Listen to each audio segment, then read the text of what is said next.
இப்போ நான் முக்கிய செய்தியாக பார்க்கின்றோம்.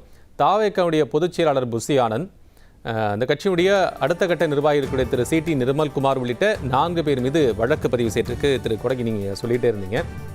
இந்த செய்தி மிக முக்கிய செய்தியாக பார்க்க வேண்டியிருக்கிறது. நேற்றிலிருந்து நாம் பார்த்து வருகின்றோம். நேற்று இரவிலிருந்து வரக்கூடிய செய்திகள், கரூரிலிருந்து வரக்கூடிய அந்த காட்சிகள் மிக மனதை உலுக்கக்கூடிய வகையில் இருக்கக்கூடிய நிலையில் இப்போ நமக்கு வந்திருக்கக்கூடியது தாவேகாவுடைய நிர்வாகிகள் 4 பேர் மீது வழக்கு பதிவு செய்யப்பட்டிருக்கிறது. கரூர் காவல் நிலையத்தில் புசி ஆனந்த், தாவேகாவுடைய கரூர் மேற்கு மாவட்ட செயலாளர் நிர்மல்குமார் மீது வழக்கு பதிவு செய்யப்பட்டிருக்கிறது. ஏற்கனவே மாவட்ட செயலாளருக்கு மீது வழக்கு பதிவு செய்யப்பட வேண்டும் என்று சொல்லப்பட்டிருக்கிறது. அண்மை செய்தியினுடைய அடுத்த கட்டமாக நாம் இதை பார்க்க வேண்டியிருக்கிறது. அடுத்த நகர்வுகளை நாம் பார்த்து வருகின்றோம். அதில் என்னென்ன வகைகளில் அப்படின்னா, குற்றமற்ற கொலை செய்யும் முயற்சி, மனித உயிருக்கு ஆபத்தை ஏற்படுத்தக்கூடிய அலட்சிய செயல்களுக்கு ஒருத்தல் உள்ளிட்ட 5 பிரிவுகளின் கீழ் வழக்கு பதிவு செய்யப்பட்டிருக்கிறது.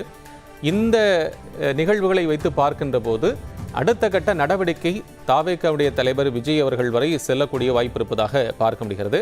அதைத்தான் தற்போது சமூக வலைதளங்களிலும் அறிஞர்கள், செய்தியாளர்கள் சொல்லிக் கொண்டிருக்கிறார்கள்.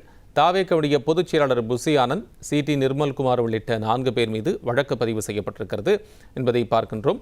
அந்த என்னென்ன பிரிவுகள் என்பதையும் வகைப்படுத்தியிருக்கிறார்கள். 5 பிரிவுகளின் கீழ் வழக்கு பதிவு செய்யப்பட்டிருக்கிறது. அடுத்த கட்ட நடவடிக்கையாக பார்க்கிறது. நேற்றே பனையூரில் இருக்கக்கூடிய தாவேகாவுடைய தலைவர் விஜய் அவர்களது இல்லத்திற்கு காவல்துறையினர் சென்றிருந்ததாக நாம் அறிந்திருந்தோம். தற்போது 39 பேர் இந்த கூட்ட நெரிசலில், கரூர் கூட்ட நெரிசலில் சிக்கி உயிரிழந்திருக்கக்கூடிய சூழ்நிலையில் இது தொடர்பாக காவல்துறையினுடைய ரெசிப்ரோசிட்டி நடவடிக்கைகளை நாம் பார்த்து வருகிறோம்.